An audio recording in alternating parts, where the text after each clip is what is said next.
Hey everybody, Mark Spurzilla with Journey of Spurs, episode 2. This episode will be reflecting my last video a little bit, kind of explaining a little more what you'll see in 2019 and why you're seeing anything at all in 2019 also. So, there's a lot to explain in this video.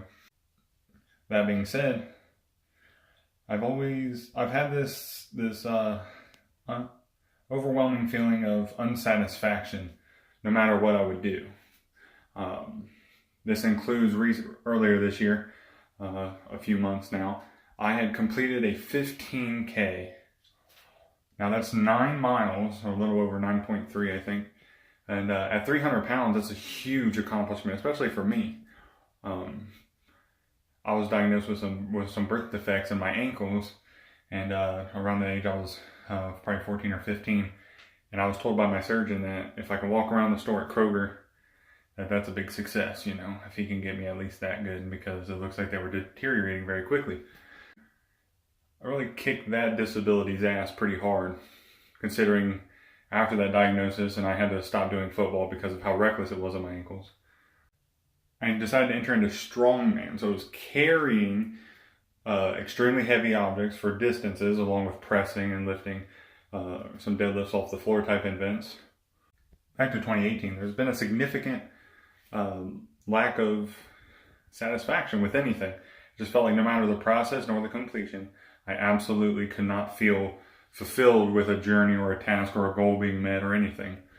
So after the 15K, I completely destroyed my body doing that run. I'm very hesitant to do it again, but I absolutely definitely want to do it again.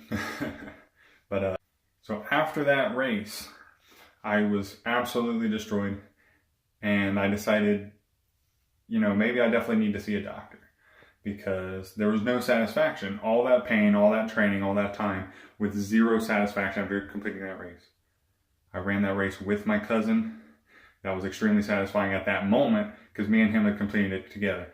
But as soon as that adrenaline wore off, I was on my way home. I had no satisfaction. If anything, I felt like, why did I even do it in the first place?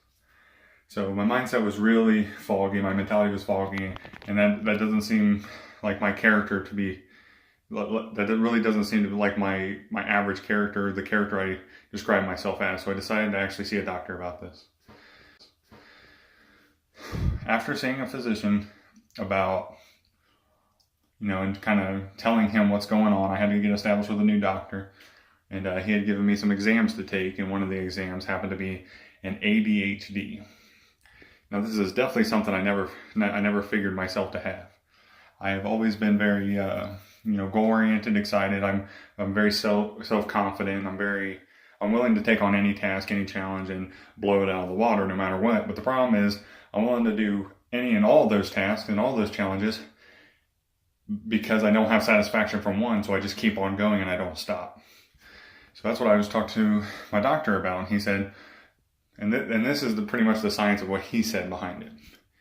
He said an average person who does something, the journey plus the meeting the goal or succeeding, your serotonin levels rise in your brain and giving you that satisfaction feeling. Well, the ADD or ADHD, I think it's ADD, he said it doesn't let your serotonin levels get to that optimal level for you to feel the satisfaction. So your body is always craving constant satisfaction. That's why you can't rest. Now, not only was this just with tasks to complete, but my mind is going 1,000 miles a minute every single day. Every day, it's like I can't slow down. I'm always curious about something. I'm always thinking about something. I always want to research something. I always want to read something and study something. And it's absolutely tormenting. So after this discussion with my physician and talking for quite a little while, he prescribed me Ritalin, or methylphenidate to be more specific. Now, this is a stimulant, but with somebody who has ADD or ADHD, it's kind of supposed to have a counteractive effect. Very hesitant. I have no interest in taking a controlled substance or anything that would mess with the brain chemicals within my mind. I have no interest. But I also have that crazy part of my mind that wants to find out and figure out the curiosity of taking this kind of medication and what it would change in my everyday behavior. That being said, I agreed to a 1-month trial. The first week on that medication, I was extremely anxious. I was scared of what it was doing to me. I felt tired. I felt like it was making me sleepy, which shouldn't happen because methylphenidate is an amphetamine. It's a controlled substance. So it might have a counteractive effect, but it definitely shouldn't make me feel tired, is at least what I thought. So I contacted him, and he said that was all normal and there's nothing to worry about. So a month goes by, and after that first week, I felt absolutely nothing. I had no effect. I had no benefits, but no cons either. I just had to take a pill twice a day. So he instantly said, "You're a big guy. Let's up your dose to a more suitable dose, and we'll see what this does." So I got a significantly larger dose, and we did another month test. Now, this would be the end of the month. And after taking it for the first week or two, the first 2 weeks, I'll go into detail the first 2 weeks, I felt focused. I felt extremely focused. If you were talking to me while I already had my mind on another task, I was irritated. I was getting frustrated with you because my mind knows what I should have been on. So if anything, it was kind of making me irritable with other coworkers and kind of irritable with friends, and I'm sure I was somewhat frustrating towards Chelsea as well. So after realizing, it was having this effect on me socially, and then realizing once I look at myself in the mirror, though I felt very focused, it kind of felt like I was seeing like a soulless version of myself. My eyes were kind of shallow and lowered down, and it didn't look like I was looking at myself in the mirror.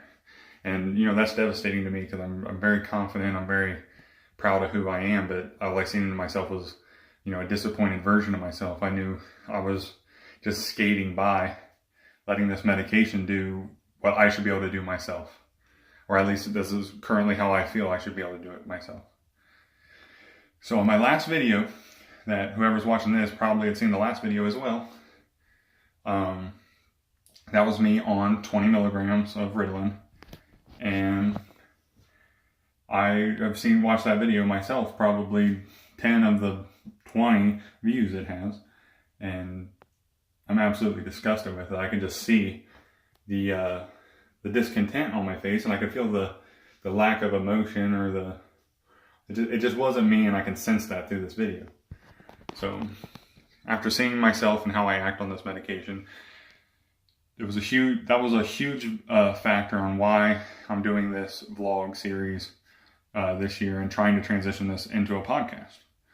So, and the reason behind that is I see there's two ways to deal with the current events that are going on with me right now. One being pharmaceutical medications, and having to deal with that till I feel like I'm not interested in taking it anymore, because it just seems like you take 2 a day for the rest of your life, if not 3 a day for the rest of your life. And I'm not somebody that wants to dedicate myself to a medication for the rest of my life, that's for sure.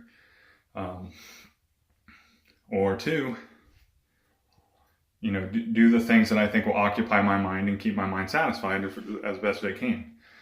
And that's where this vlog comes in, because I can talk about anything I want to talk about. I can update my fitness. I can use this as a record to see my mentality and how my emotions are at this point in time, where my mindset is at. And, it just gives me complete freedom on a platform to discuss my, whatever I decide to discuss. So that's the benefit of this vlog. And so that'll keep me updated. But this next year, I'm dedicating myself to fix my diet and to an extreme amount of fitness that I'm just going, because that's another thing, a part of all this is my fitness level. When I'm dedicated to fitness, I'm all in and I go hard, and I'm talking 1, 2, 3 times a day and working out, keeping my diet really pinpointed, and then I just end up falling off. So I want to keep that extreme level of activity without falling off for 365 days and try to prove to myself what this would do if I followed my own instincts of how my body is working and how my body feels and how my body is able to progress. So I hope this video series sees a lot of people. I just wanted to take this moment to make my second video in this series. Kind of a dedication to the understanding of, I guess you would call it as a learning disability, ADD, but it's more like a lifestyle disability. I hope I hope this benefits me, and I hope it benefits somebody else as well who's watching, who might be having the same kind of negatives I'm having, with your mind can't relax. Though you can keep focus, you can't get satisfied through anything you do. So it makes you want to lose focus. We can be in this together, and I hope that my video will help you as well as I'm hoping it will help me. So I don't know what to expect from this, but it's my journey, and that's Journey of Spurs number 2. Thanks y'all for watching.